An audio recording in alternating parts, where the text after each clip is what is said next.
problem. Well, welcome to Miss Freida PILUS of Cempaka International Schools in Malaysia. Now, I just want to welcome you and congratulate you on your international success. Well done.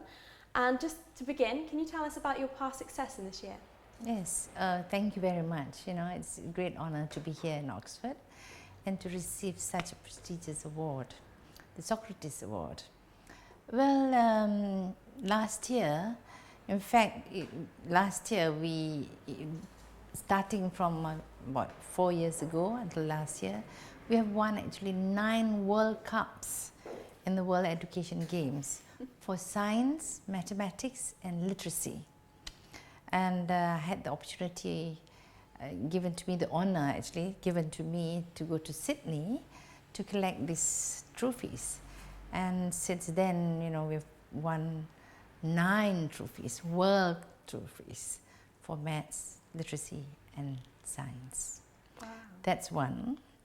In the area of exams again, in the IGCSE exams, since 2008 we have been world champions on top of the world for chemistry, mathematics, accounting and combined science.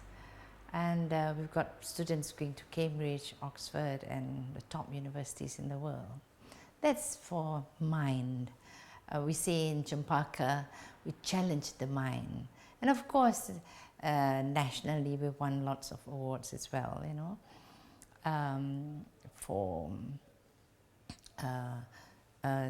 There was an entrepreneur game that was conducted by our Ministry of Finance.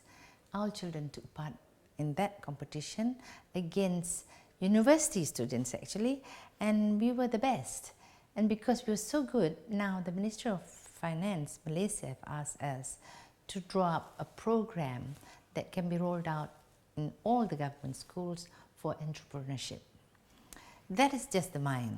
Then we talk about the body, because in Cempaka we say we challenge the mind, we strengthen the body and develop, and we nurture the soul. So when we talk about body, we talk about games, we talk about organizations, we talk about the esprit de corps in the school. Now, one of the things that we promote in the girls' school, we've got a girls and all girls boarding school. We've got 3 schools actually, 3 campuses, and one of which is a girls' boarding school. And our number 1 sports there is golf. So we have a coach from Edinburgh, from St Andrews, and we've got 17 top golfers, girls ranging from the age of 12 to 15, and they've been winning national and international competitions. In fact, one girl recently got a hole-in-one and she won X60, you know, the 4-wheel drive, the Volvo 4-wheel drive, and she's only 13, she can't drive yet. So the mother took her prize, you know. Yes, and that's for the body, strengthening the body. And then we talk about soul. And we are big in performing arts. You know, we do all the shows in school, musicals and theatre and so on. And we also do a lot of community work. And recently, we planted together with some villagers in a little village in Malaysia, 5,000 trees. This is part of the reforestation program with the Ministry of Agriculture.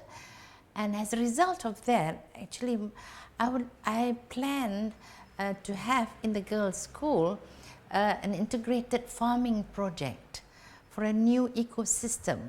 Because you see, these are all urban children, you know, and they have never done farming and things like that. So we are going to go into this new project where they will be doing integrated farming, and it will be part of their science program together with their subject food and nutrition.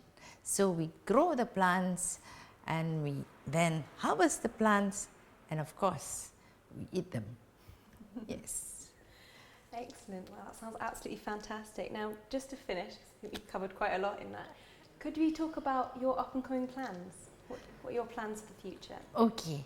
The biggest one that we are planning now, and we've already started some groundwork on it, is what we call EduGift. It is a foundation for girls.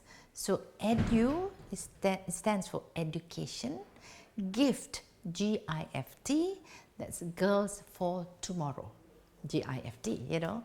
So EduGift meaning a gift in education, but for girls for tomorrow.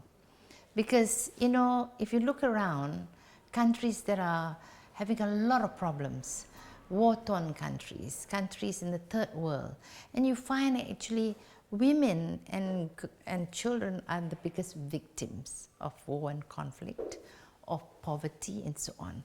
And normally girls are not given the right education. You see? Now it's very important to educate girls because they are the core, the mentor and the educator in the family. So if you educate the girl well, you know, she grows up, she has a family, then she'll bring up her children properly. So it's very important for us to educate girls. Now, there are many girls in these countries who cannot get access to world-class education. We've got a girls' boarding school. So what we have done, we are starting now, is actually a foundation for EduGift, and we are going to put in a seed money of 500,000 euros towards this foundation. And then we would like to go to 100 countries in the world where they'll give us 2 girls from each country. So that means 200 girls from 100 countries, girls who's got the potential, who are smart, but they just don't have the access to world-class education. Now I'd like to bring them to our girls' school, which is called Cempaka International Ladies College, and there we will train them. Now this is a long-term project. It is about 7 to 10 years if they start at the age of 12.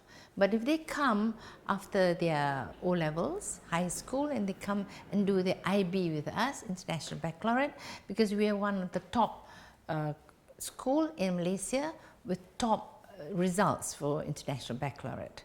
So they come and do the IB with us, and then after that, we'll send them to a university to become school administrators. So at the end of this whole project, they will then go back to their own countries with backing from us and the philanthropists that we hope would have the same vision as EduGift. Then they can go back to their own countries and start a school. You know, so that it has a ripple effect, that more children, more girls can gain access to world-class education. Wow, that really is awe-inspiring. Yes, I think it's a big thing to do, but I think it's the right thing to do, you know, and I myself feel that I need to do this and I must do it and it must be a success. Excellent, right. Thank you again, well done again for your award. It really is an honour to have you here today, so thank you. Yes. Thank you very much. Thank you for having me.